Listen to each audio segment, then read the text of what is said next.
Persiapan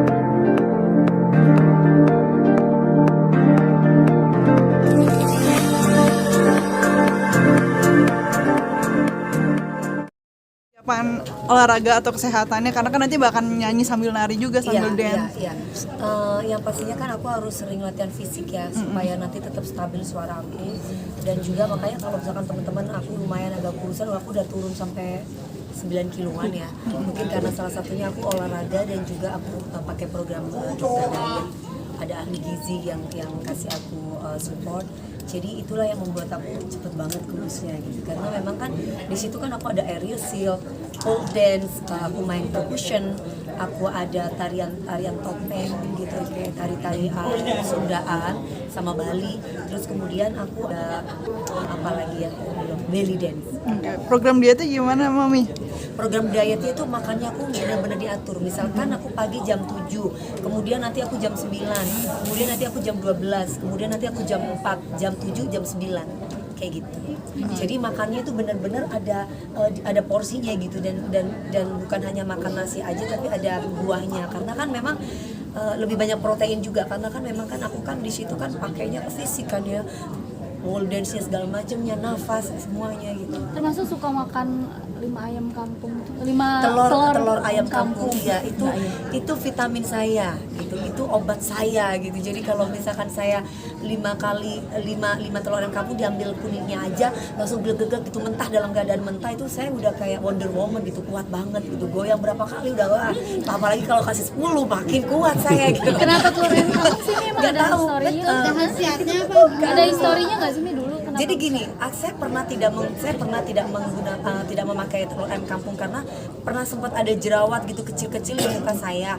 Ternyata itu dari protein gitu kan. Terus saya lemes nyanyinya, Kak. Jadi pas goyang itu saya udah yang kayak kok capek gitu, tak ngos-ngosan gitu, kayak capek banget gitu. Tapi ketika saya minum telur ayam kampung kuningnya aja, itu ya ampun, mau saya goyang duduk pun aja sambil nyanyi, itu kan orang nyanyi sambil duduk itu kan capek ya. Tapi itu saya nggak berasa gitu, saya bisa kontrol nafas saya gitu. Berarti jadi rahasia Kak Dewi ya itu? Itu rahasianya aku selama ini. Jadi aku tidak pernah pakai obat-obatan yang katanya apalah, bikin apa. Saya nggak perlu obat-obatan yang lain, telur ayam kampung aja udah. Apalagi dikasih lada ya, dikasih lada hitam harum. Gimana ada historinya? Gimana? Jadi ibaratnya kalau dikasih musik itu saya makin jadi gitu. Gimana goyang? Makin berkeringat, Mas, makin basah itu makin enak gitu. Mami nemuinnya gimana sih waktu itu historinya? Tolong yang laki-laki jangan pada traveling. Historinya itu memang kebetulan kan dari zaman dulu ya, Mak. Kita itu kalau tur kemana-mana itu kan dari satu tempat ke tempat yang lain. Zaman dulu itu kan pakai apa sih, Mak, kalau pilkada? Iya. Pilkada, kalau zaman sekarang kan nggak ada pilkada ya, itu pilkada itu panennya artis. Biasanya saya nggak pernah pulang ke Jakarta. Biasanya misalkan di Palembang itu ya, Mak, kita bisa 10 hari, misalkan di Lampung kita bisa 10 hari, pulang-pulang bawa berapa karung gitu duit, karena memang tidak pernah ditransfer biasanya duitnya sama pejabat daerah setempat tuh, biasanya mereka pakainya uang cash kalau ngundang kita nyanyi. Nah, saya nggak minum vitamin, nggak ada vitamin ceritanya. Saya minum apa? Saya bilang sama mama saya kan kebetulan kan orang Madura, papa saya kan orang turunan Madura, bilang, nah, Ben ngenom itu aja, katanya, kamu minum telur ayam kampung aja gitu. Dia apa sama kasih lada, minta lada, kalau nggak ada lada hitam Arab, minta lada aja pokoknya. Saya kasih lada itu, akhirnya saya minum, tapi dalam keadaan mentah. Jadi dibuka, putihnya diambil, ya dibuang, terus tinggal kuningnya telur dikasih tuh lada, langsung diglek 1, 2, sampai berapa kali nih kuatnya gitu. Dan saya nggak capek-capek, nggak. Jadi kalaupun keluar biru-biru kaki saya kan, saya kalau goyang tuh kan kayak gini kan, duduk di bawah gini kan.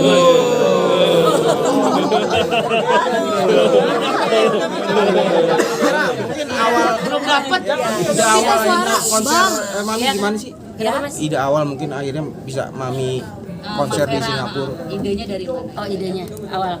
Pertama, kalau aku memang kan dari dulu, dari Dewi umur masih 18 tahun sama aku. Jadi aku tahu banget kualitasnya Dewi. Kenapa aku pilih Dewi sebagai diva untuk acara konser di Singapura? Memang pertama, Jamil ini ngefans banget sama Dewi Persik. Saya juga. Iya. Dari iya. Ya, jadi banyak yang ngefans sebenarnya di Singapura itu sama Dewi Persik. Jadi kenapa kita bawa Dewi Persik? Aku lihat dia punya talentanya sangat bagus. Mungkin masyarakat Indonesia boleh lihat ya. Dewi acting bisa. Iya. Nyanyi dangdut bisa, rock bisa, pop bisa, jadi semua bisa, berbagai genre dia bisa. Jadi kalau memang ditampilkan di konser di Singapura ini, aku mau ngasih yang terbaik diva Indonesia dibawa ke Singapura buat aku kasih tahu bahwa di Indonesia ada loh diva yang bisa menyanyikan apa aja, genre apa aja, dan dia bisa ngapain aja. Ini anak gue nggak tahu deh tenaganya, multi talented banget ya. Terus Makanya doain aku sehat ya Ma nanti ya Ma. amin. Soalnya setelah ini kita masih ada berikutnya lagi. Mas, spesialnya lokasinya apa sih The Star itu? The Star Theater itu di Singapura itu kalau boleh jujur namanya benar-benar tempat konser terbesar di Singapura dengan kapasitas 5.200 orang. Mak tadi Gitu. katanya selain Singapura ada 5 negara lagi tuh apa ya Mak? Jadi itu Asia. Aku untuk sementara ini kita bocorin 2 dulu ya, Brunei sama Malaysia. Setelah Ya, ini mungkin dari ada Singapura. Amerika juga kita ya, gitu. Setelah dari Singapura mungkin. Kita tahun ini nggak mungkin tahun ini. Aku kasihan dia juga karena dia banyak kerjaan. Jadi tugas dia aduh banyak minta izin. Aku juga nggak boleh takut salah. Iya. Soalnya kan kalau kayak gini satu benar-benar konsen untuk latihan dari vokal, dari tari aja dia dari sekarang aja guru narinya aja udah nunggu. Kita udah harus prepare untuk kerjaan dan pagi dia ada acara, malam dia ada acara. Jadinya memang benar-benar kita harus beberapa pekerjaan banyak ditunda.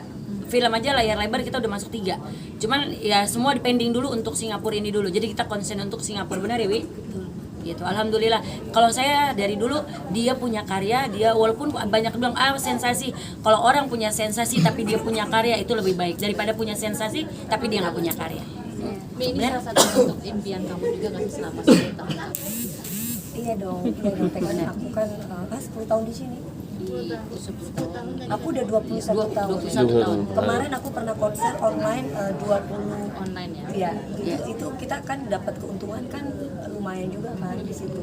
Cuman kan kerjasamanya aku waktu itu sama video.com dari Indosiar. Jadi semuanya dari mereka. Termasuk keuntungannya pun juga bersama mereka. Jadi aku sekarang ini kalau di Singapura yang ke-21 aku berharap sih ini adalah salah satu mimpi manis aku memang kan Teh. Karena Amin. mimpi manis aku kepengen bisa bernyanyi di seluruh dunia. Kalau boleh sama Allah. Dikasih satu negara aja udah senangnya minta ampun gitu. Jadi ini awalan dan mudah-mudahan ini bukan suatu akhiran, tapi mudah-mudahan bisa membawa teman-teman aku yang lain, penyanyi-penyanyi dangdut khususnya bisa ikut di tour di Star Theater yang katanya biasanya tempat itu kalau bukan penyanyi internasional katanya nggak ada yang pernah nyanyi di situ. Jadi ya mudah-mudahan ini pecah telur bisa bawa teman-teman aku yang lain untuk bisa konser. Belum pernah ada dangdut di situ. Ini pertama kali ya. Dan kalau untuk performance DP saya nggak ragukan lagi karena saya lihat sendiri live juga kan. Dia ini orangnya PD-nya itu wow banget. Bodoh amat siapa mau ngomong apa ya gue gitu ya. Terus di Singapura itu masyarakatnya cukup menyukai dangdut nggak sih atau seperti apa sih sebenarnya? Ya, semua itu saya cakap setelah di Akademi Asia 7 tahun dulu tahun 2015 baru saya lihat ramai sebenarnya penggemar dangdut. Cuman kita nggak ada platform untuk correct. Hopefully nanti setelah ini lebih banyak. Amin. Makanya kan tadi katanya waktu itu konsernya online. Iya. Di Indonesia. Iya. Mungkin ada rencana mau konser offline di Indonesia nggak? Nah, kalau offline di Indonesia kan sudah ada kayak besok aku tanggal 4 aku di Jogja. Yang kebetulan memang kita jual tiket. Terus kemarin kita di mana itu main di Jakarta. Kata di daerah itu PRJ itu kan itu kan kita juga jual tiket juga kan. Jadi ada beberapa tour sama mereka di Banjarmasin juga. Jadi Cuman bedanya kita tidak menggunakan treatment seperti konser yang sekarang gitu. Jadi aku sih pengen banget di Jakarta nanti di ballroom, tapi itu nanti ya. Nanti kita yang ngatur. Iya. Dari Untuk MVJ. sementara ini ada kesempatan, kenapa tidak? Mereka orang luar sendiri yang mengundang saya, yaitu Bang Jamil, dan di mana Bang Jamil adalah anaknya Ma Vera. Jadi ya kenapa nggak ada kesempatan gitu, teh rezeki dari Allah. Jadi ya aku nggak mau sia-siakan itu, dan aku ingin buktikan bahwa insya Allah aku mampu. Yang penting aku sehat dulu, aku bisa kasih yang terbaik. Nanti masalah seperti apa dan gimana, semas kawan. Mi, harga tiket dan treatment apa yang didapat Mi? Harga tiket dan treatment apa? Apa yang didapat untuk membeli? Oh iya. Apa yang tadi?